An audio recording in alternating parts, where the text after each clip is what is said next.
Servus, it's your Garten-Staudinger here from Munich again. And today we're dismantling a myth that's more stubborn than ground elder in a wall crack. The idea that nothing edible grows outside in winter. Wrong. Today I'm showing you 14 native wild plants that are waiting for their big stage right now. They're fresh, packed with turbo vitamins, and they'll feed you for free while the supermarket tries to lure you in with pale, sad lettuce. We'll start with the 5 classics, add 9 more winter heroes, and at the very end, I'll reveal the phytochemical secret of why these plants are chemically rearmed right now in winter, and why your immune system will absolutely love them. But first, a crucial note. When I say ID proof, I mean the unmistakable, definitive botanical feature that makes a plant 100% identifiable, even without flowers. It's the biological ID card that goes beyond looks and rules out any confusion with toxic lookalikes. In winter, this proof is a lifesaver because the usual features, flowers and full leaves, are missing. You must pay attention to these. Seriously. Pay attention, pay attention, pay attention. All right, wrap your scarf around, grab your foraging basket, and let's go with the green emergency stash for the cold season. Chapter 1.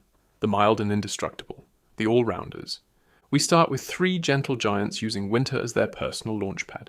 Common chickweed, Stellaria media. The diva of winter nutrition. You think it's just a pesky gap-filler weed? It's a salad turbo that sneaks in everywhere, often in dense little carpets. The reliable ID proof, this is the most important trick. Look at the stem. Chickweed has a single fine line of hairs that runs down only one side and shifts to the other side from node to node. That's its ID card protecting you from toxic lookalikes. It's extremely rich in vitamin C and minerals. My kitchen tip: mild, slightly nutty. Just sprinkle it fresh over your bread and butter or toss it in a smoothie. The mini format vitamin C bomb. Shepherd's purse, Capsella bursa pastoris, the mini dandelion with the heart-shaped bag. You'll find it on paths or open soil. It often looks a bit scruffy in winter, but don't let that fool you. The garden detective trick. The leaves grow in a rosette and look like mini dandelions. The real giveaway: look for the heart-shaped pods, seed capsules, often still hanging on the stems. They look like the pouches shepherds used to carry, hence the name. If you rub the leaf, you'll also notice a spicy, cress-like scent. My kitchen tip. These mustard oil glycosides bring the necessary kick to your winter dishes. Chop the leaves finely over potatoes, soups, or into herb quark. It doesn't get fresher than this. Stinging nettle, Urtica dioica, the super herb that puts you in your place. Yes, the nettle is here in winter too, especially in spots where it was cut in autumn. It's pushing out fresh, tender green. The reliable ID proof? If you're unsure, just touch it. Just kidding. The serrated, heart-shaped leaves are unmistakable, but the presence of stinging hairs and often the old seed heads on the stems makes it certain. It's a nutrient miracle providing iron, calcium, and magnesium. My kitchen tip: blanch the young leaves briefly or use them in soup like spinach, or sprinkle the seeds over your yogurt for a massive power boost. Chapter 2. The Nightmare and the Aromatics. Forage safe, eat spicy. Now for the expert herbs. Here, the ID proof is absolutely vital. In the world of leaf rosettes, there are some bad boys lurking. Ground elder Egopodium podagraria, the Giersch terrorist, but in winter your best friend. Hated it in summer? In winter it gives you tender rosettes and crunchy roots. The garden detective trick. You have to grab the stem and feel it. It must be triangular. Not round, not square, but triangular. This is your key distinction from the highly toxic hemlock. When rubbed, it also smells pleasantly like parsley. My kitchen tip: young leaves in salad. And for the real wild herb nerds, dig up the roots. They are crunchy and edible even in winter. Garlic mustard, Aliaria petiolata. The wild garlic substitute for the impatient. The rosettes are coarsely notched and survive the winter reliably. The reliable ID proof.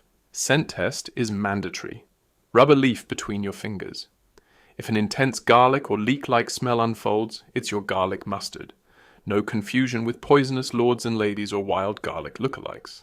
My kitchen tip: the spice comes from mustard oil glycosides. You can use the whole plant, including roots, in salads or smoothies. In winter, the garlic flavor is often even better than in the heat. Ground ivy, Glechoma hederacea. The square-stemmed creeper with a bite, a tough ground cover that keeps its heart-to-kidney-shaped leaves all winter. The garden detective trick. The most important identification feature in the dormant phase is the square stem. If you take the stem between 2 fingers, it must feel 4-sided. My kitchen tip. It contains bitters and essential oils. Because of its intense, slightly minty aroma, it serves as a powerful seasoning for hearty potato dishes or herb butter. Chapter 3. The Silent Heroes of the Meadow. 8 more wild plants.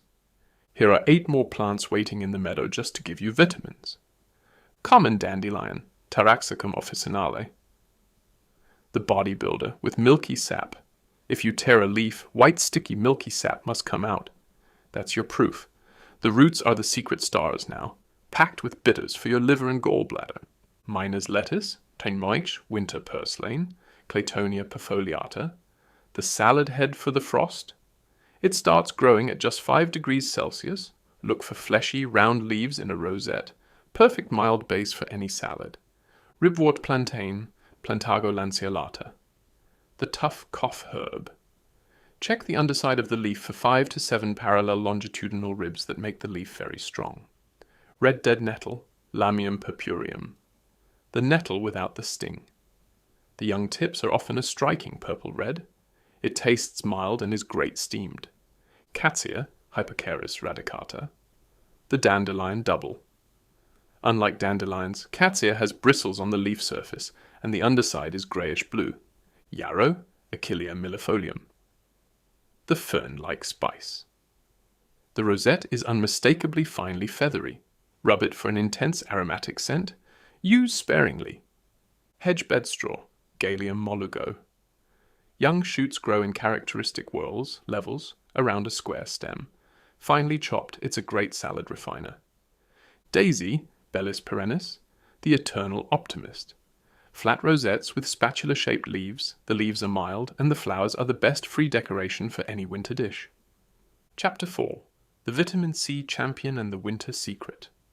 We can't talk about winter plants without the ultimate vitamin C king, dog rose/rose hips, Rosa canina.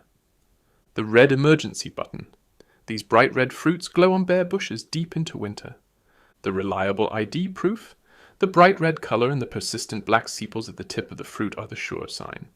Why it rocks. It has the highest vitamin C content in our nature, alongside sea buckthorn. Kitchen tip, dried and powdered, including seeds, as power powder in muesli or as a sour fruity tea. The promised secret, cold creates power. Now for the secret that almost nobody knows, but science confirms. In winter, these wild plants are often more nutrient-dense than in spring. Why? Because the plant is under cold stress.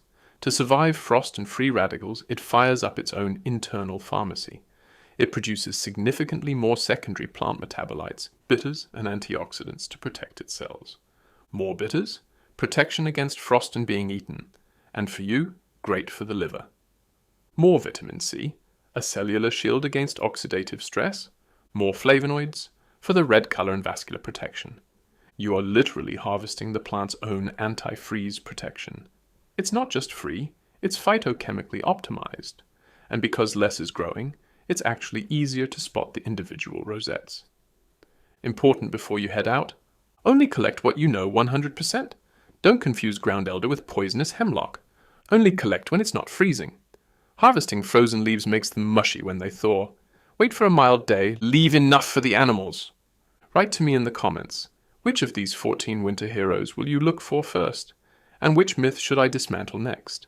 If you liked this video, thumbs up, subscribe to the channel, hit the bell so you don't miss any more garden treasures. Thanks for being here, stay wild and healthy. Your Garten-Staudinger.